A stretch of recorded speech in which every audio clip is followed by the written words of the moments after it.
ఓం నమః శివాయ. రాజీ the devotional channel ప్రేక్షకులకు స్వాగతం. మనందరికీ కైలాసంలో ఉండే శివపార్వతులు, వినాయకుడు, కుమారస్వామి గురించి బాగా తెలుసు. కాని పరమశివుడికి ఒక సొంత చెల్లెలు ఉందని, జగన్మాత పార్వతీదేవికి ఒక ఆడపడుచు ఉందని మీకు తెలుసా?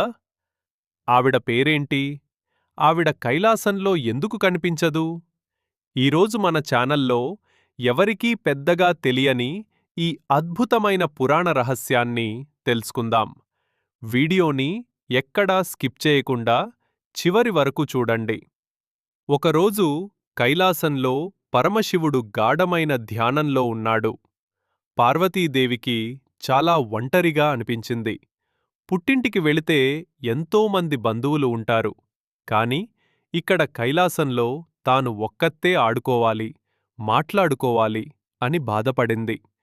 ధ్యానం నుండి బయటకు వచ్చిన శివుడి దగ్గరకు వెళ్ళి, స్వామీ, నాకు కబుర్లు చెప్పుకోవడానికి నాకంటూ ఒక ఆడపడుచు ఉంటే ఎంత బాగుంటుందో కదా! దయచేసి నాకు ఒక ఆడపడుచును తీసుకురండి అని కోరింది. అప్పుడు శివుడు చిరునవ్వు నవ్వి, పార్వతీ, ఆడపడుచును తెచ్చుకోవడమంటే అంత సులభం కాదు. వారి కోపతాపాలు, అల్లరి నువ్వు భరించలేవు అని వారించాడు. కాని పార్వతీదేవి వినలేదు. పట్టుబట్టింది. తన భార్య కోరిక తీర్చడానికి పరమశివుడు తన మాయాశక్తితో ఒక స్త్రీని సృష్టించాడు. ఆమె పేరే అసావరి. అసావరి చూడడానికి చాలా బొద్దుగా, పొడవుగా, జుట్టు విరబోసుకుని వింతగా ఉండేది. పార్వతీదేవి ఎంతో సంతోషంగా తన ఆడపడుచుకు స్వాగతం పలికింది. కాని ఆ సంతోషం ఎంతోసేపు నిలవలేదు. అసావరికి విపరీతమైన ఆకలి. కైలాసంలో ఉన్న ఆహారం, పండ్లు అన్నీ ఒక్కతే తినేసింది. అయినా ఆమె ఆకలి తీరలేదు. ఆ తర్వాత పార్వతీదేవి దాచుకున్న అందమైన బట్టలు, ఆభరణాలు అన్నీ అసావరి అడిగి మరీ వేసుకుంది.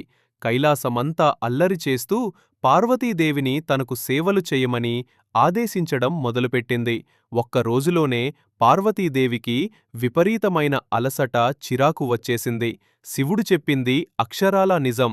ఈ ఆడపడుచు అల్లరి నేను భరించలేను అని గ్రహించింది. వెంటనే శివుడి దగ్గరకు పరుగెత్తి, స్వామీ, నన్ను క్షమించండి. మీ మాట వినకుండా తప్పు చేశాను. నా ఆడపడుచు ముచ్చట తీరిపోయింది. దయచేసి అసావర్ని ఇక్కడ్నుంచి పంపించేయండి అని వేడుకుంది. అప్పుడు పరమశివుడు నవ్వి తన మాయను ఉపసంహరించుకున్నాడు. క్షణాల్లో అసావరి మాయమైపోయింది. పార్వతీదేవి ఊపిరి పీల్చుకుంది. మనం కోరుకునే ప్రతి కోరిక మనకు సంతోషాన్ని ఇవ్వదు. కొన్నిసార్లు దేవుడు మనకు ఏది అవసరమో అదే ఇస్తాడు అని పార్వతీదేవి ద్వారా లోకానికి తెలిసింది. చూశారు కదా భక్తులారా, కైలాసంలో జరిగిన ఈ చిన్ని లీల ఎంత ఆసక్తికరంగా ఉందో. ఈ అరుదైన కథ మీకు నచ్చినట్లయితే వెంటనే వీడియోని లైక్ చేయండి. మీ బంధుమిత్రులకు షేర్ చేయండి. ఇలాంటి మరెన్నో అద్భుతమైన పురాణ కథల కోసం మన రాజీ ద డివోషనల్ ఛానల్ని సబ్స్క్రైబ్ చేసుకోవడం మర్చిపోకండి. కామెంట్స్లో ఓం నమః శివాయ అని రాయండి. ధన్యవాదాలు.